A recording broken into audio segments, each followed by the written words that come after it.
আজকে যারা এখানে ফার্স্ট ইয়ার শিক্ষার্থী ভাই এবং বোনেরা আছে, আমি তোমাদেরকে একটু স্মরণ করে দিতে চাই, তোমরা এখন যে ক্যাম্পাসে আছো এই ক্যাম্পাসটা আমরা শহীদদের রক্তের উপর পেয়েছি। এখন এই ক্যাম্পাসটা তোমাদের হাতে দিয়ে গেলাম। তোমরা যদি ইউনাইটেড থাকো, তোমরা যদি তোমাদের শিরদাঁড়াকে উঁচু রাখো, তোমরা যদি এই গণরুম গ্যাস্ট্রুম কালচারের বিরুদ্ধে, এই ফাও খাওয়া রাজনীতির বিরুদ্ধে, এই পেশি রাজনীতির বিরুদ্ধে তোমরা যদি ঐক্যবদ্ধভাবে এটার বিরুদ্ধে কথা বলতে পারো, তাহলে এই ক্যাম্পাসে আর কখনো গণরুম গ্যাস্ট্রুম কালচার ফিরবে না ইনশাআল্লাহ। ঢাকা বিশ্ববিদ্যালয়ে এমন একটি জায়গা যেখানে তুমি ভালো হতে হলে সবচেয়ে ভালো হতে পারবা, আবার যদি খারাপ হতে চাও সবচেয়ে খারাপও হতে পারবা। এই ঢাকা বিশ্ববিদ্যালয়ে শহীদ ওসমান হাদিদের মতো মানুষ যেমন তৈরি হয়, আবার নিষিদ্ধ ঘোষিত ছাত্রলীগের সন্ত্রাসীদের মতো মানুষও এখান থেকে তৈরি হয়েছে। শহীদ আবরার ফাহাদের খুনিদের মতো মানুষও এই ঢাকা বিশ্ববিদ্যালয় থেকে তৈরি হয়েছে। সুতরাং আমি বিশ্বাস করি আমার সামনে যারা বসে আছে, আমার যারা ছোট ভাই বোনরা ফার্স্ট ইয়ারে ভর্তি হয়েছে, তাদের এখান থেকে শহীদ ওসমান হাদিদের মতো মানুষ তৈরি হবে ইনশাআল্লাহ। এখান থেকে শহীদ আবু সাঈদদের মতো মানুষ তৈরি হবে, যারা তাদের দুই হাতকে প্রসারিত করে পুরো জাতিকে নতুনভাবে উজ্জীবিত করবে।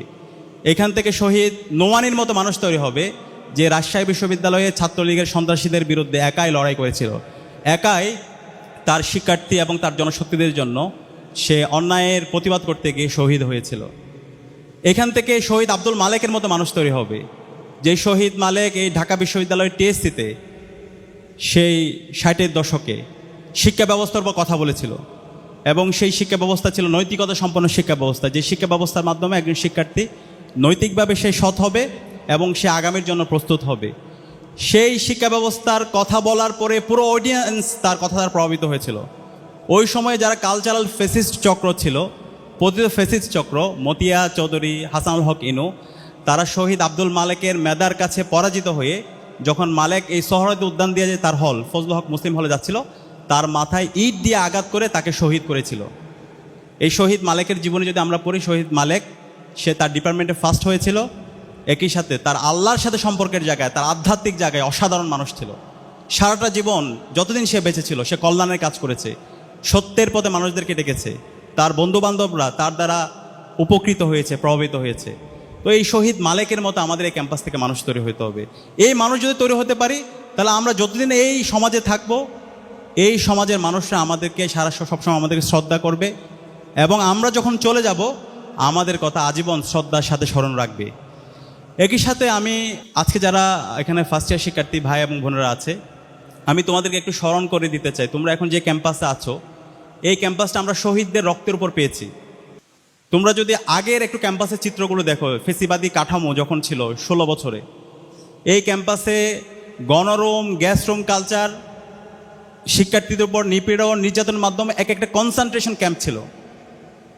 শিক্ষার্থীদের পড়াশোনার কোনো ধরনের অধিকার ছিল না। প্রত্যেকটা হলে জোরপূর্বক প্রোগ্রামে নিয়ে যাওয়া, রাতে দিনে দিনের পর দিন জোরপূর্বক প্রোগ্রামে নিয়ে যাওয়া, ভাইয়ের পিছনে রাজনীতি করানো, ঘন্টার পর ঘন্টা মধুর ক্যান্টিনে বসায় রাখা, তাদের বিভিন্ন ধরনের নেত্রীরা আসে, নেতারা আসে, প্রধানমন্ত্রী আসে, সেটার জন্য প্রোটোকল দেওয়ানো, এই ধরনের বাজে সংস্কৃতির মধ্য দিয়ে এখানকার শিক্ষার্থীদেরকে যেতে হয়েছে।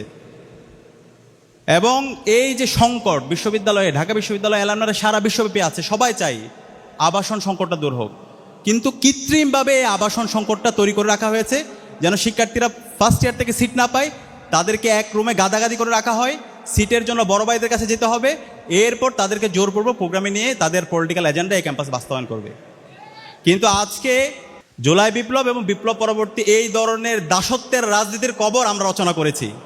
এখন এই ক্যাম্পাসটা তোমাদের হাতে দিয়ে গেলাম। তোমরা যদি ইউনাইটেড থাকো, তোমরা যদি তোমাদের শিরদাঁড়াকে উঁচু রাখো, তোমরা যদি এই গণরুম গ্যাস্ট্রুম কালচারের বিরুদ্ধে, এই ফাও খাওয়া রাজনীতির বিরুদ্ধে, এই পেশি রাজনীতির বিরুদ্ধে তোমরা যদি ঐক্যবদ্ধভাবে এটার বিরুদ্ধে কথা বলতে পারো, তাহলে এই ক্যাম্পাসে আর কখনো গণরুম গ্যাস্ট্রুম কালচার ফিরবে না ইনশাআল্লাহ। আমি কি তোমাদের থেকে সেই কমিটমেন্টটা নিতে পারি? তোমরা কি পারবা ইনশাআল্লাহ? ইনশাআল্লাহ।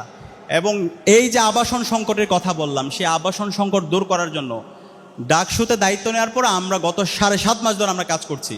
আমরা প্রতিদিন এই বিশ্ববিদ্যালয় প্রশাসনকে আমরা এটার কাজ শুরু করার জন্য দৃষ্টি আকর্ষণ করছি। হল যদি আমরা তোমাদেরকে ফার্স্ট ইয়ার থেকে হলটা দিয়ে, হলের সিট দিয়ে দিতে পারতাম সেটা খুবই ভালো হতো, কিন্তু হল নির্মাণ হওয়ার জন্য একটু সময় লাগবে। আমরা সেই প্রসেস শুরু করে দিয়েছি। তোমরা জেনে নিশ্চয়ই আনন্দিত হবা, তোমাদের জন্য আমরা 2841 কোটি টাকার একটা প্রকল্প বিশ্ববিদ্যালয় প্রশাসন এবং ওই সময় যারা ছাত্র নেতৃত্ব ছিল, ছাত্র সংগঠন আমরা সবাই মিলে এই প্রকল্প নিয়ে এসেছিলাম। 2841 কোটি টাকার এই প্রকল্পের আওতায় ঢাকা বিশ্ববিদ্যালয়ে ছাত্রীদের জন্য মোট 5টা হল, ছাত্রদের জন্য মোট 5টা হল, মোট 10টা হল নির্মাণ হবে।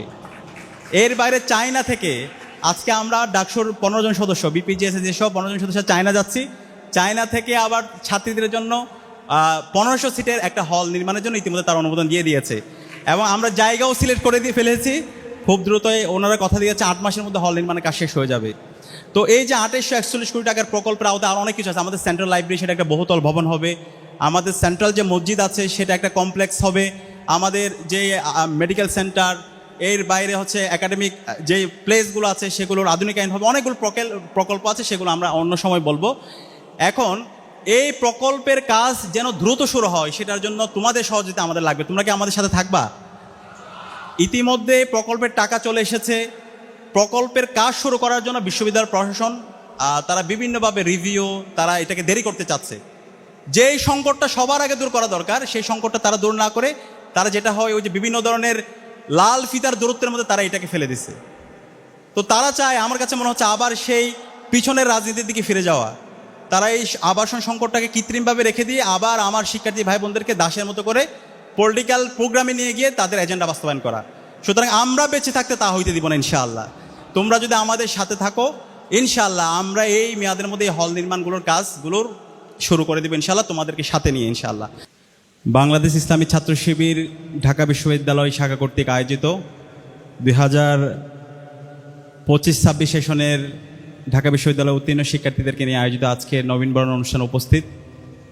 আজকের অনুষ্ঠানের প্রধান অতিথি বাংলাদেশ ইসলামী ছাত্র শিবিরের কেন্দ্রীয় সভাপতি ছাত্রনেতা নুরুল ইসলাম সাদ্দাম, উপস্থিত বাংলাদেশ ইসলামী ছাত্র শিবির ঢাকা বিশ্ববিদ্যালয়ের সভাপতি, ঢাকা বিশ্ববিদ্যালয় কেন্দ্রীয় ছাত্র সংসদ ডাকসুর সম্মানিত এজিএস মহিউদ্দিন খান, উপস্থিত ইসলামী ছাত্র শিবিরের বিভিন্ন পর্যায়ের নেতৃবৃন্দ, ডাকসুর নির্বাচিত প্রতিনিধিবৃন্দ, উপস্থিত শ্রদ্ধেয় সাবেক ভাইরা এবং শিক্ষার্থী ভাই এবং বোনেরা, আসসালামু আলাইকুম ওয়া রাহমাতুল্লাহি ওয়া বারাকাতুহু। আমি প্রথমেই ঢাকা বিশ্ববিদ্যালয় কেন্দ্রীয় ছাত্র সংসদ ডাকসুর পক্ষ থেকে সবাইকে কংগ্রাচুলেট করছি। আমি সবাইকে জোরে হাতে করতালির মাধ্যমে সবাইকে অভিনন্দন করছি। তোমরা যারা ঢাকা বিশ্ববিদ্যালয়ে চান্স পেয়েছো, নিশ্চয়ই জীবনের সবচেয়ে অনেক বড় একটি অর্জন এই ঢাকা বিশ্ববিদ্যালয়ে চান্স পেতে পারা। আমাদের প্রত্যেকের স্বপ্ন ছিল ঢাকা বিশ্ববিদ্যালয়ে আমরা ভর্তি হব এবং ভর্তি হয়ে আমাদের পরবর্তী জীবনের জন্য আমরা নিজেদেরকে প্রস্তুত করব। তো সেই সুযোগ সৃষ্টিকর্তা আল্লাহ পাক সুবহানাহু ওয়া তাআলা আমাদেরকে দিয়েছেন। সে কারণে আমরা শুরুতেই আমরা যারা মুসলমানরা আছি আল্লাহর শুকরিয়া জ্ঞাপন করতে পারি, আলহামদুলিল্লাহ। তো আমরা যারা ঢাকা বিশ্ববিদ্যালয়ে ভর্তি হয়েছি, আমাদের দায়িত্বটা অনেক বড় এবং সেই দায়িত্বের কথাগুলো তোমাদেরকে স্মরণ করে দেওয়ার জন্যই আজকের এই আয়োজন। ইসলামী ছাত্র শিবিরকে আমি ডাকসুর পক্ষ থেকে ধন্যবাদ জানাচ্ছি। তারা ফার্স্ট ইয়ারের শিক্ষার্থীদেরকে একদম শুরুতেই তাদের করণীয় কী, বর্জনীয় কী, তাদের বর্ষভিত্তিক পরিকল্পনা কেমন হওয়া দরকার, ক্যাম্পাসের অপরচুনিটিসগুলো কী কী, চ্যালেঞ্জগুলো কী কী, সেই অপরচুনিটিসগুলোকে আমরা কীভাবে কাজে লাগাতে পারি, সেই বিষয়গুলো নিয়ে তোমাদেরকে আজকের এই সেশনে চমৎকার আয়োজন রেখেছে এবং আমরা আশা রাখবো সেই তোমাদের কাছে এতক্ষণ ধরে প্যানেলিস্টে যে আলোচনাগুলো করেছে সেই আলাপের আলোকে তোমরা নিজেদেরকে আগামীর জন্য প্রস্তুত করবে ইনশাআল্লাহ।